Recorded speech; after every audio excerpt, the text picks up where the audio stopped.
श्री स्वामी समर्थ. जय जय स्वामी समर्थ. श्री गुरुदेव दत्त. एक दिवस मृत्यू देवतेने आपल्या दूताला धर्तीवर पाठवले. एक स्त्री मरण पावली होती.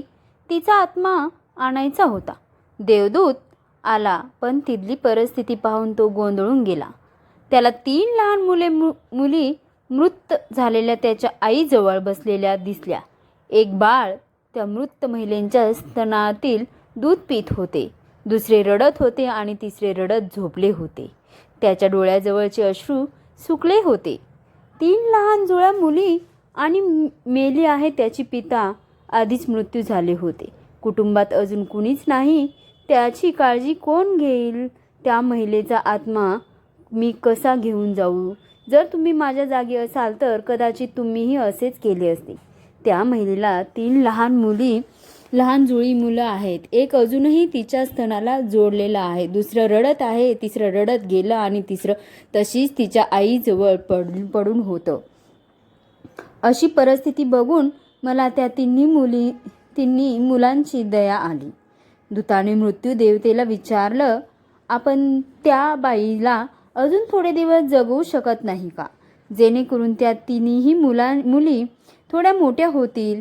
हे सर्व ऐकून मृत्यू देवता मोठ्याने हसली आणि म्हणाली, ज्या देवाने आपल्या इच्छेनुसार जीवन दिले त्या देवापेक्षा तू जास्त हुशार झाला आहेस. देवाला सर्व माहिती असतं, तरीही तू असं कसं बोलू शकतोस? याची तुला शिक्षा होईल आणि शिक्षा म्हणजे तुला पृथ्वीवर फेकून दिले जाईल आणि तू तुझ्या या मूर्खपणावर 3दा हसल्याशिवाय परत येऊ शकणार नाहीस. मग देवदूताला जमिनीवर फेकण्यात आले. तिथे एक चपरासी व्यक्ती उबदार कपडे आणि ब्लँकेट घेण्यासाठी बाजारात जात होता. वाटेत त्याला एक माणूस नग्न अवस्थेत दिसला. तो दूतच होता. त्याला त्या व्यक्तीची खूप दया आली. आपल्या मुलासाठी उबदार कपडे आणि ब्लँकेट घेण्याऐवजी त्याने देवदूतासाठी कपडे आणि ब्लँकेट विकत घेतले.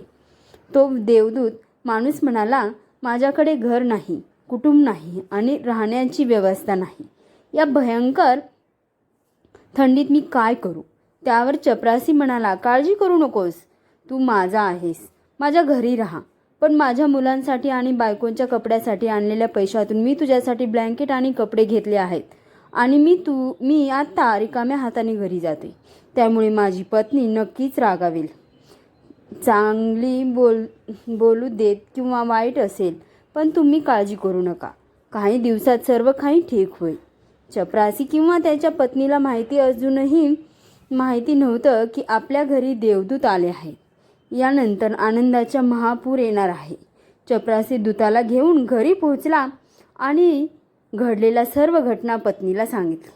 ती रागाने चिडली आणि खूप वाईट बोलून गेली आणि त्या दिवशी देवदूत पहिल्यांदा हसला. तेव्हा मोचीने देवदूताला विचारले, तुला हसायला काय झालं? तेव्हा देवदूत म्हणाला, जेव्हा मी 3 वेळा हसेन तेव्हा तुम्हाला सांगेन. देवदूत येताच घरात सुखाची हजारो दारे उघडणार होती, पण त्यात मोचीचाही द्वेष नव्हता. त्याला वाईट वाटत होतं, पण त्याला फक्त मुलांचे कपडे आणि ब्लँकेट्स गेलेले दिसत होते. काय हरवले ते त्याला दिसत नव्हते, पण त्याला काय मिळाले ते त्याला दिसत नव्हते. मी देवदूत असून याची पत्नी आपल्यावर चिडली आहे हे बघून त्याला हसायला आले. 10 दिवसात मोचीने त्याचे सर्व काम देवदूताला शिकवले. अवघ्या 10 दिवसात आणि अवघ्या काही महिन्यातच तो खूप चांगल्या प्रकारे चप्पल बनवायला शिकला. त्याची चप्पल खूप प्रसिद्ध झाले. पूर्ण देशभर ही गोष्ट पसरली की असे चप्पल बूट इतर कोठेही बनत नाहीत. एक दिवस बादशहाला एक माणूस आला आणि म्हणाला की हे चामुंडा खूप किमती आणि खूप मौल्यवान आहे ते सहजासहजी कुठेही मिळत नाही. कोणतीही चूक करू नका. आपण सम्राटासाठी यातून बूट बनवायचे आहे. मी पुन्हा एकदा सांगत आहे, बूट बनवायचे आहेत, चप्पल नाही. त्यावेळी अशी प्रथा होती की माणूस मेला की त्याला चामड्यांचे झाकले जाते. मोची देवदूताला म्हणाला की चप्पल बनवून तुम्ही चूक करू नका, अन्यथा तुम्ही खूप मोठ्या संकटात पडू शकता आणि हे बादशाचे काम आहे. पण तरीही देवदूताने चप्पलच बनवले. चप्पल बनवल्याचे पाहून मोचीला राग आला. तू आम्हाला फासवर चढवणार असं बोलून काठी उचलून तो देवदूताला मारायला लागला. मी तुम्हाला पुन्हा पुन्हा सांगितले होते चप्पल बनवायची नाहीत, मग चपलाच का बनवली? देवदूत पुन्हा जोरजोरात हसला. तेवढ्यात एक माणूस सम्राटाच्या घरातून धावत आला. तो म्हणाला, बूट बनवू नका, चप्पल बनवा, कारण सम्राट मरण पावला आहे. भविष्य अज्ञात आहे हे त्याच्याशिवाय कोणालाच माहीत नाही आणि माणूस भूतकाळाच्या आधारे निर्णय घेतो. सम्राट जिवंत असताना बूट लागत होती आणि आता मृत झाल्यावर स्लीपरची गरज होती. तेव्हा तो मोची देवदूताची पाय धरून माफी मागू लागला की मला माफ करा, मी तुम्हाला मारले, मला क्षमा करा. पण तो देवदूत म्हणाला, हरकत नाही, मी माझी शिक्षा भोगत आहे. पण तो आज पुन्हा हसला.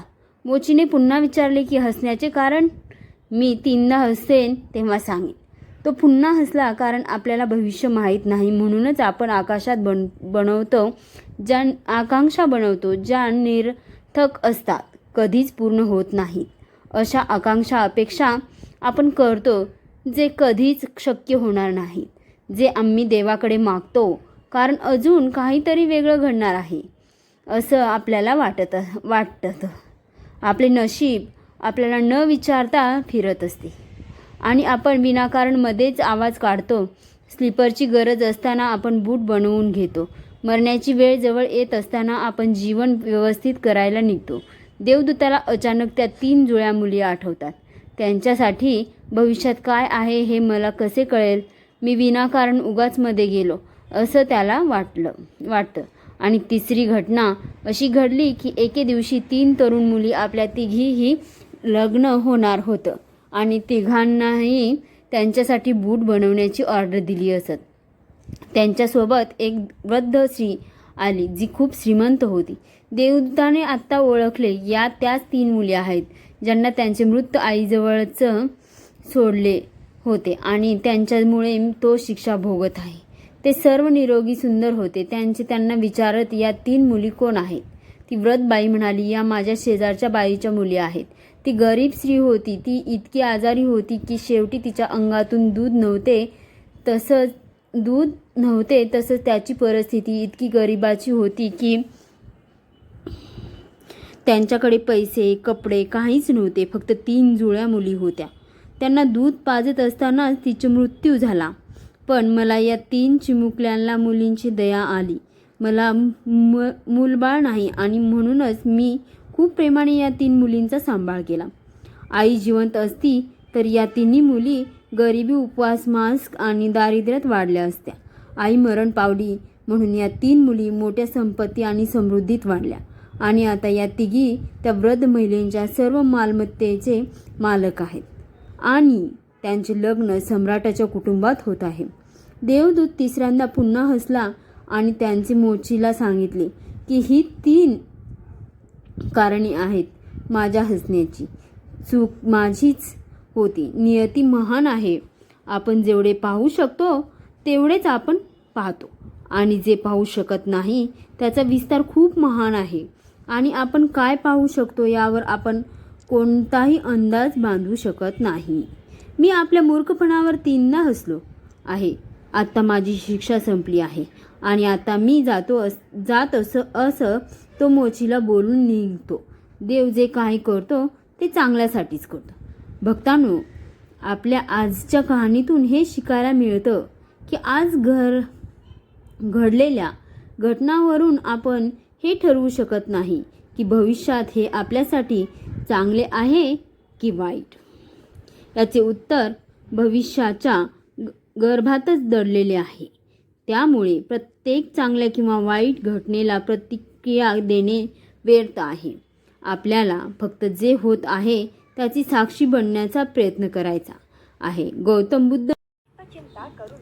बुद्ध नेहमी त्यांच्या शिकवण्यात एकच सांगतात, भूतकाळाबद्दल कधीही खेद करू नका आणि भविष्याची जास्त चिंता करू नका. आज आणि या क्षणात जगा आणि ज्याच्याशी एक व्हा, हाच एकमेव मार्ग आहे. सर्व चिंतातून मुक्त होण्यासाठी